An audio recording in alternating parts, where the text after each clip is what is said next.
Hi, my name is Marylin Hatch, and I've been on the battlefield trying to protect the lives of unborn baby for many, many years. We feel like we're doing the job that law enforcement isn't doing.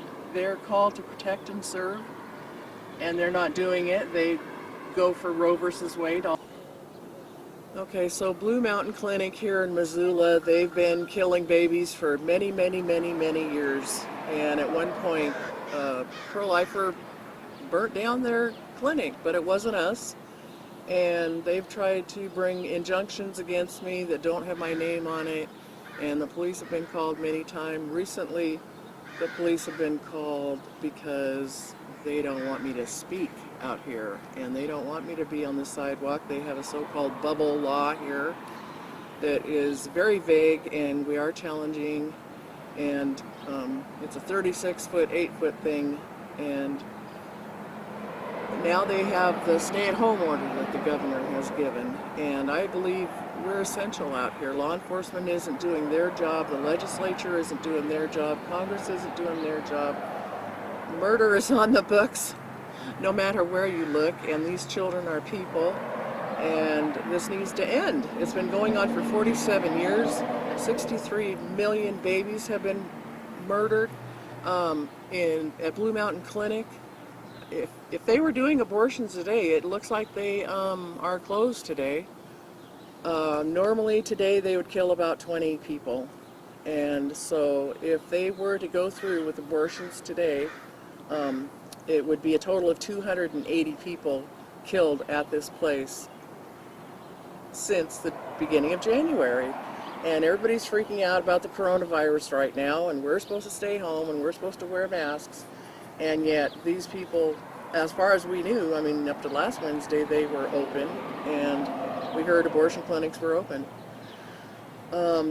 I've been called a judgmental Christian, and so whenever I can, whenever I'm called that, I try and tell people that, no, I had an abortion back in, I think it was 1976. It's the grace of God. I don't remember what the date is exactly, but I know my little girl was probably about 3 years old, and I had an abortion, and at the time was living a really ungodly life. And 1980, I became a born-again Christian and realized the error of my ways, and ever since then have been doing everything I can do to try and end abortion. I've gone to the legislatures in Washington State, where I used to live, and here in Helena, and I've called my congressman. I still call them. I call them all the time, and you know, I'm upset that Planned Parenthood gets money from our tax dollars, and it's been increasing over the years.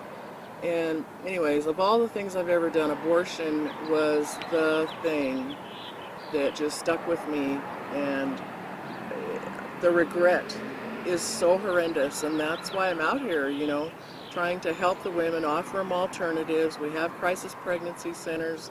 There's churches that would help, adoption agencies. They don't have to murder their baby. They'll regret it for the rest of their life if they do. It's such a challenge, and it's a challenge to try and get anybody out here to help us. You stand alone most of the time. And I've been to jail, I've been arrested, not here in Missoula. When I moved here 25 years ago, I was on probation for 5 years, so I didn't come out. But after that was over, I came out regularly. And then I kind of got fed up with being here, and so I went out to Broadway and Russell and stood on that corner with a lot of my signs attached to trees and cars and everything else, and started to get some people out there to join me. And then, but I was having some physical problems and had to stop that effort for a while. But I'm back now, and they don't like it. And so the last 3 times I've been out here, the police have been called. And for one, you know, fake reason or another, the police jump. They must have a little red button in there for the cops, and cops are called, they come out, and it's really horrendous. You talk to at least I talk to the policemen, and I ask them to please do their job. You know, that murder's happening in there, and they should be in there or somewhere trying to stop the murder, not harassing me or any other pro-lifer that's out here. 40 Days for Life tries to be out here in the spring and in the fall. and they hold signs that just say pray to end abortion, and they get harassed, not by the police. I don't think the police have been called on them, but it's just horrendous, and I wish there was more help to end it. And there is some groups now that are just saying stop the legislation that's picking at abortion, because there's no enforcement to it. And so there's a lot of groups right now are just saying abolish abortion. Here's some legislation that says abolish abortion, and so that when Roe versus Wade is overturned, hopefully, that states would already have in place a law on the books that says there will be no abortion in their state. Here in Montana, that has been a major problem with the Montana legislature as we've watched session after session where good bills have come forward, but for some reason, either one side of the aisle or the administration at that particular time period, again, this goes back to multiple legislative sessions, those bills get defeated. And it just doesn't make a lot of sense to a lot of people why that would be. Do you know, is it a political thing, or is it really down to something way more deeper than what people see? Well, one of the problem is we have too many rhinos in our legislatures, in our Congress. Now, this last legislative session, they did pass some, but the governor vetoed. So if you have a Democrat pro-abort governor, that's no help. And if you have rhinos, which is Republican in name only, I'm always surprised that there's still a lot of people out there that don't know what that means when I say it. And this last session, they renamed themselves to the Solutions Caucus. Right. And right. We've been trying to figure out here in Montana what that really is supposed to mean, because there's certainly some questions that just never get answered. Well, they're liberals. They're liberal. I mean, I wouldn't doubt it if they were Democrats that ran in Republican areas because they wanted to get elected and couldn't win as a Democrat, and so they ran as a Republican. So, I mean, that's what I think could be going on. I don't know, but these different laws that they try and put in, like if it ends in and then you can have an abortion, we don't like those, because most of them, we don't want it to end in abortion, anything, and none of them can be enforced. That's what's always bugged me. None of the laws that they have ever tried to pass all these years, none of them can be enforced. They're not enforced. The law doesn't enforce them. But yet they'll try and enforce stuff on us out here, and that's the frustrating part about it. Definitely got to change that for sure in Montana, and not just Montana, it's across the Right. whole United States. So, Right. I mean, like with this coronavirus now, it just really is bugging me. I mean, they're making a big deal. In Montana, statewide, 6 people have died. Okay, that's horrendous for their families. Sorry, bless the families. And 1 here in Missoula County. But, like I said, 280 so far this year here, if today was to go through. So we're talking, 260, since it seems like they're not opening today, which I'm happy about. Yay, 20 babies. Maybe these women that were scheduled for today will have this opportunity to change their mind. That's what we're praying for, that during this time, this shutdown of the abortion clinic, they'll have some time to think about it, and they'll change their mind. They'll reach out for help, and God will provide it. That's where I found out with my abortion. Had I been a Christian, I would have been able to trust Him to provide for me whatever I needed during that time of my pregnancy and raising a child at that time, and all the other extenuating circumstances. But it's just better to have the baby. There's a lot of people, even the rape and incest thing. How can I go off on that? Rape and incest, they say we have to have abortion for rape and incest. That does not protect the woman, because the incest and the rape, the baby is innocent, for starters, should not be murdered for the crime of its father regarding rape. And the incest, these places they take these men in who are bringing these young girls in, maybe their nieces, maybe their daughters by a second marriage or something like that. They bring these girls in that they have made pregnant, and then the cycle repeats itself. The abortion happens, and then the incest continues to happen, and the the young girl continues to be a victim. And so, for people to say we need to have abortion for rape and incest is, you're not helping the woman. You're not helping the woman. And so many of the women that I've met over my years being involved in the pro-life movement are women who've had abortions, and men that have paid for them. And do you think that in Montana here that there's a chance, or maybe the effort should go maybe regarding the rape and incest aspect of that our laws are, again, you mentioned here a little bit ago about not enough enforcement to protect women, not enough enforcement to protect the rights of the people. And again, there's so many different layers here.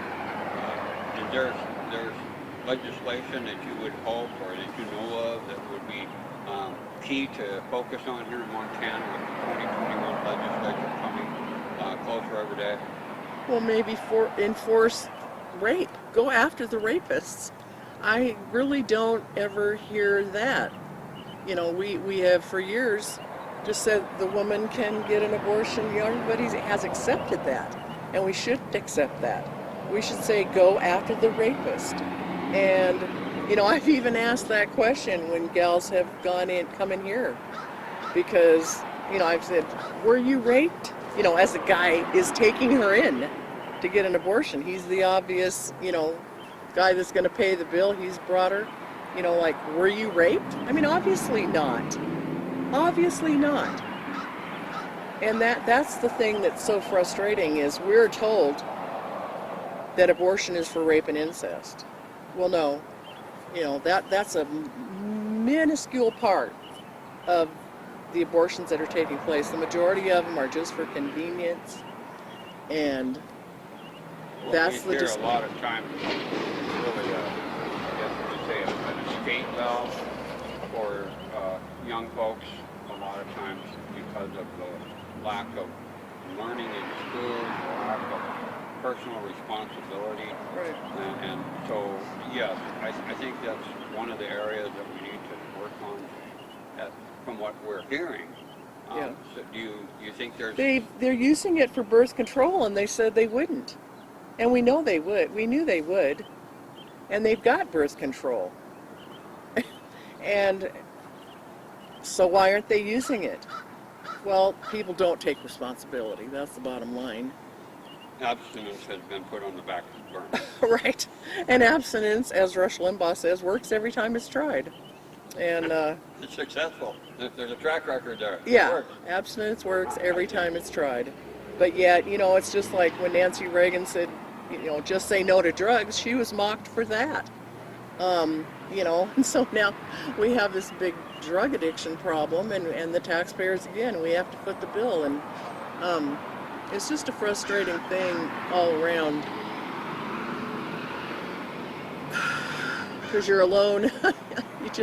You're alone most of the time, and unless you go across the country. That was the main reason why I went across the country, was to be with groups that were doing things in other places. And because usually the most I could ever get together would be, you know, 4, 5, 6, 7 people, and that took a lot of time. You had to be out here overtime and really get the word out, and I guess really lay the guilt on people for not being out, you know. Well, But the world is run by those who show up, Marylin, and we really honor those like yourself that do take the time and have the passion to stand out here and do things like this. And again, we're in Missoula, Montana, where there's a lot of things going on in this community that really are a direct violation of people's rights. We've had the city and the county doing things. Our President Trump was here and just about had to move completely out of Missoula because of the control of this city which is not the way we want to be in America. So we're proud that we're out here to be able to get your story to the people. Would you like to wrap it up and give somebody or the people, something to kind of take home? That's what we try to do, is to say, let's take ownership of this and make sure that the people get some ownership in the battle, if you will, Okay. so that they can move forward with you. Right. Well, I guess,